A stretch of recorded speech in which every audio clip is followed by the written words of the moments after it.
Action Comics 1028. Brian Michael Bendis writing with John Romita Jr. unfortunately on the art. And I say unfortunately in this case because I actually like this issue quite a bit story wise and what the characters actually do.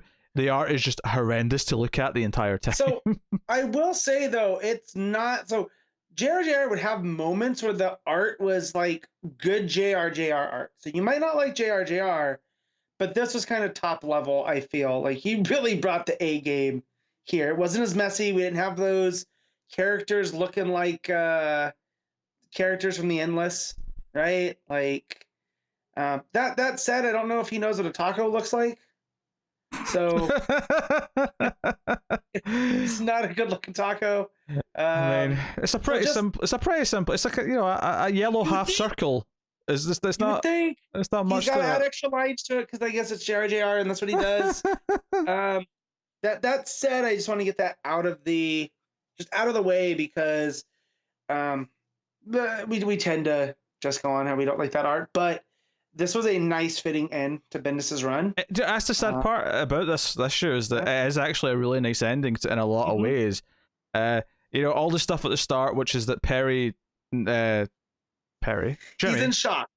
Jimmy. Well, Perry's in shock, and Jimmy now owns the Daily Planet, and that's why he's in shock. And all the things where and he's just sitting there, he's not really taking things in. But there's that great moment where he sort of says, "I think I'm going to give myself a cubicle," and Lois points out, "Oh, you own the place, you can kind of do whatever you want." And he leans into Perry and says, "Creative control," and he's like, "I mean, Lois is right. You own the place." And he takes off his glasses, like it's a really serious moment. You can do whatever you want, and he's like, "No, I'm giving you creative control." Yeah. Chief, like which I do love. Like I do love Jimmy. Jimmy is the spirit of the Daily Planet now. I do kind of want like at least a mini series, which is essentially an office-esque comedy where Jimmy's now in charge of the Daily Planet, and he's just like exploring how he's kind of throwing his weight around a little bit. You know what? Fraction needs to do more stuff. Give it to Fraction. I feel like Fraction and Lieber could do this, even if it's just a mini. Yeah, just a mini. All 6-issue mini. Just I'd have fun with that. And Jimmy gives a nice, quick. Bendis kind of sums up the Jimmy Olsen series as quickly as possible for Bendis. It still takes up a whole page and like 6 panels, and a lot of dialogue. But Jimmy explains how him and Lex are co-owners of the family fortune because they're the same family at the end of the day. But Luther can't tell him how to spend the money. He can't tell how to Luther spend the money.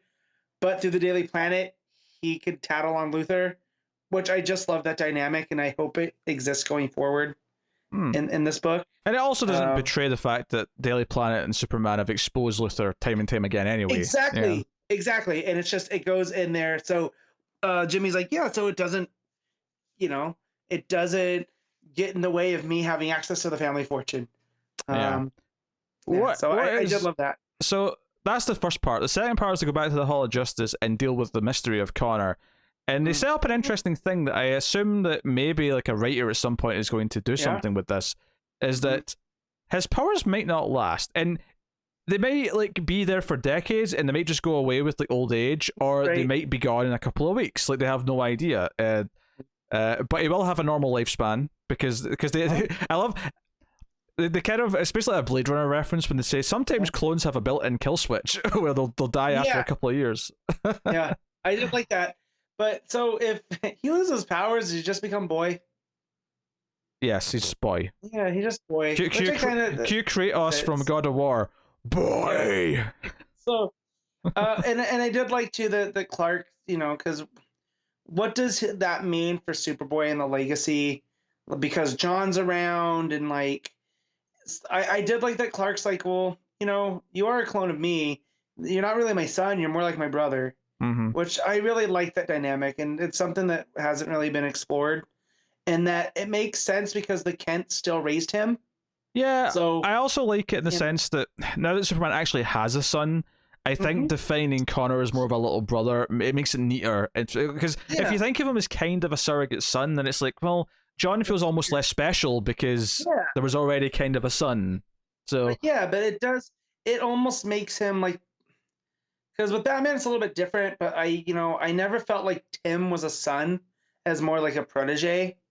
of Bruce, versus Dick and Damien, where those are like, I feel like Grayson is his son through and through as much as Damien is.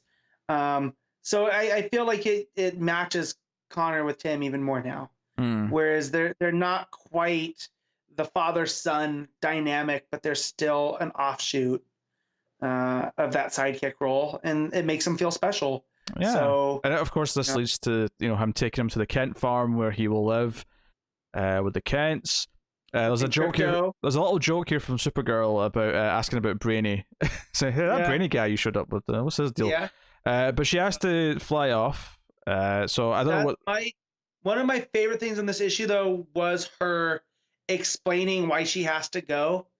Because she's like, yeah, so I did this slight team up with Metamorpho that ended up lasting a week because he talked so much, or I talked so much, I couldn't, tell him I had to leave. So I'm going to go now while I have a moment. I thought that was some really good Bendis, dialogue storytelling. Yeah. So. I like to say there's a moment with Crypto where Crypto does recognize him, and that's one of the things they mention is that Superman remembers so many things from past multiverse shenanigans, but he doesn't remember Connor Kent, which made me chuckle a little bit.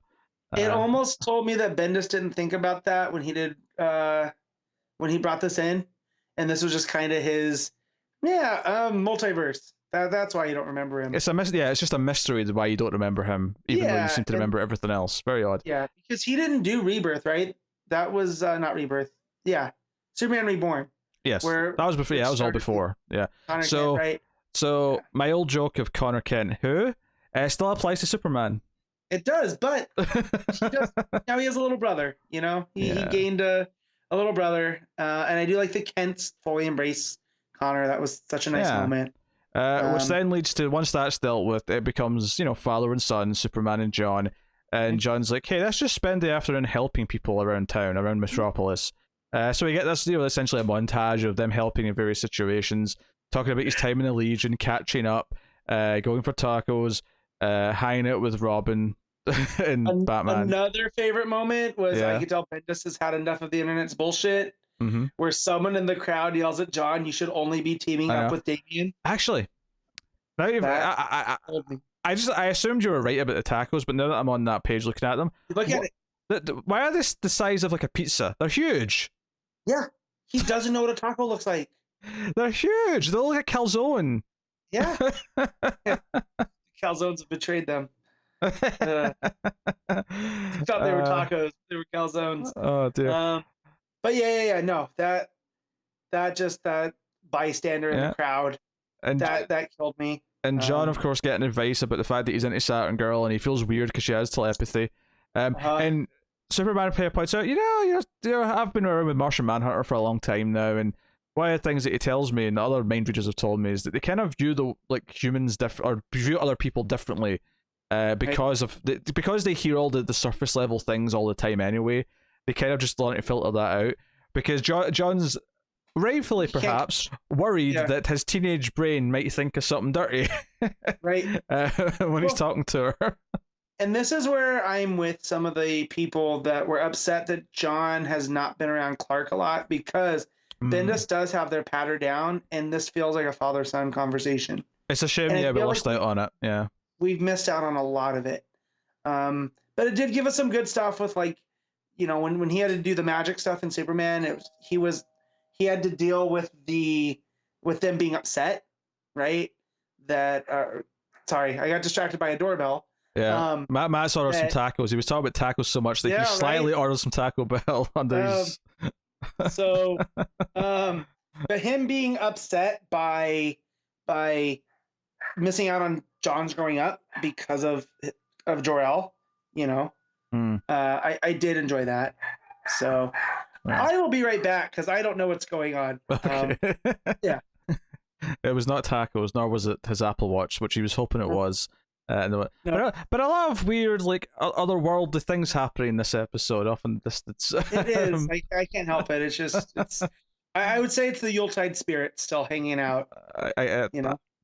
Speaking of, so I was both amused that Lois was also happy that they brought tacos to her, but also horrified of the art because her face is just two lines and a mouth. It's horrendous. Look at it. It's like a child's drawing.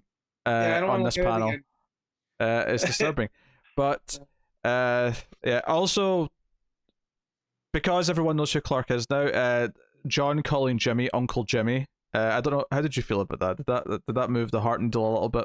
I did like it, you Mm. know, 'cause I do like the Superman family connection, just because Mm-hmm. you know Jimmy. I always felt like Jimmy should know that Clark is Superman, just because like they spend so much time together. It's always the lowest thing too. Like that's the one thing I did like in Man of Steel, where they don't even play around that Lois is able to deduce Superman and stuff. So but no, I liked it. Like it wasn't one of those big emotional moments. Not like the Clark and John heart to heart Sure. about Saturn Girl, but Um, it is nice. that was a nice touch. I liked it. So, and Lois is like, yeah, you've not made up for missing Mother's Day yet. Yeah. Also, the panel of Lois kissing John on the cheek is like nightmare fuel. Like it's like her face is doing that thing that like in the Matrix when their mouth gets covered and it sort of like goes Yeah. together. It looks kind of like Yeah. that. Yeah. Disturbing. So they go Pete, to I'm trying to be nice. It's the last issue. We have to deal with it, man. All right. Well, okay. So the final scene is they go to a meeting at Daily Planet. Clark's not got his glasses on just to sort of, we're in this world now where everyone knows who he is. Yep. And add to that, when news comes up of a situation somewhere, in Kandak specifically, Yep. he just like, opens his shirt and says, sorry, everyone, I need to go, and flies out the window just to sort of, give us, this is the new world now. He can just say, oh, there's a situation, I need to go. He doesn't have to hide it. He doesn't have to say anything else.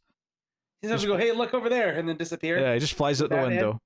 I did love, I think it's Steve Lombard, who, mind you, who's a sports writer, goes, how come Clark gets to do Kondak? He just gets to go do that now? And I think it's Perry goes, so what, you're going to hop on a plane and get there? No? All right then, shut up. Clark's going to handle it. Yeah, the last dialogue of the issue is just Perry complaining about typos, Jimmy wanting to go get lunch, and the final page after Superman's gone is just Clark's desk, which is just a bunch of like all the post-it notes and like things are just like thanking people and stuff for the end of the run. That's honestly, it was the perfect final issue story-wise for all of Bendis' Superman. It really is perfect in that sense. It's just unfortunate that it all looks horrendous because it's still JRJR on the art. So yeah, that's a shame. I did like these notes on the thing too, like Signal from Warworld, which I feel is the future state. And where was Ambush Bug, or where is Ambush Bug? I wonder if that's a maybe like a Justice League kind of tease. Yeah, maybe. It could also just be him referencing an obscure character that he likes. Right, or Code Received, PKJ. Like, what's that about? But I do like the thank you notes that are on the desk. Thanks to Dan for the ride, but it's kind of a little obscured. Just suiting his TDO, right? And like the thing to the fans and stuff. That was real nice. So I'm kind of happy to get a different voice on Superman now going forward. Just because we've had 2 years of action in Superman. I mean, Superman and Action have been single shipping since Bendis took over, admittedly, but with everything going single shipping, that is definitely a limited number of books per month. So you'll get your wish, Matt. You'll have less to buy. True. But I'm just, I know I've heard good things about the new writer, but I'm still hoping that maybe those first issues is just a one-off, that and that we're gonna get 2 different writers.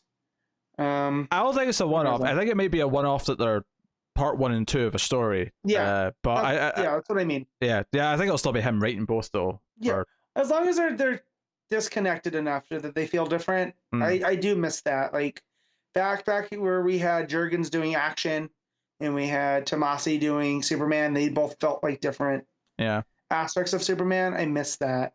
So hopefully going forward, but I'm not upset at the ending. Like overall, it was a fun ride from Bendis.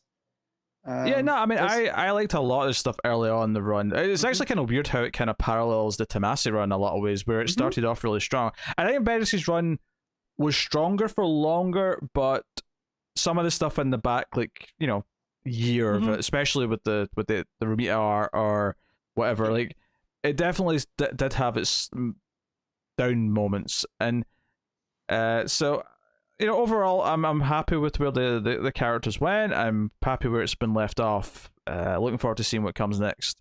But it's definitely not just it's because I think part of me was hoping get into it. This is going to be like Bendis' Superman will be talked about like Bendis' Daredevil, and it's not. We're not. It's not that. No. And that's a shame. But that's okay. So probably actually closer to his Iron Man, right? Where it was like, oh, this is gonna be really, really good, and then you bring in all these expectations, and then it's fine. Like it has high points, but there's definitely low points. Did Bendis do Iron Man? Oh yeah, he had the dual series. He had International. Oh, of course, yeah. He did Ironheart. I'm forgetting. Ironheart. Yeah, It sort of quickly became Ironheart, so I kind of forgotten about it. You're right. Yeah. I do recommend International Iron Man, which is kind of the story and Tony learning about his parents, which I think was a really fun story. But that was like 6 or 7 issues. Mm-hmm. One of them, Mary Jane co-stars weirdly as his like assistant, which that was fun while it lasted. I can't remember which book that was in, but yeah, I would put that up there with that because there were these highs and lows. It wasn't as consistent as like his Daredevil or his Avengers stuff. Yeah, I'm hoping with them having less stuff ongoing that his Justice League will have a really good solid plan. Because I'm looking forward to checking it out, and hopefully that also means Naomi season 2 and maybe the other Checkmate, the other Leviathan book is coming in the not too distant future. Still threads dangling. I kind of hope he picks up in parts of Justice League. Because I was really invested into that, but I'm guessing with Canary and Arrow, so at the forefront, I'd be safe to say there might be some stuff in there. Yeah. So I'm looking forward to it. So there you go. That is the end of Bendis' run on Superman. It's funny because we've been here from the start, middle, and end of it, and this is it. What are you giving this final issue? Okay, so the art's real rough, so I gotta take that into account. But I really enjoyed the story, so I don't know where to exactly rate it. So I guess it's safe to say that it's a 7. I'm gonna be generous because I did enjoy the story a lot. I get it. Like, I'm gonna give it a 6, meaning that I really like the story beats. I like what it does in that sense, but I hate the art. Like, I despise the art, so I can't go any higher than a 6. The art is just so bad that I can't. Fair enough. So that's where I fall on it.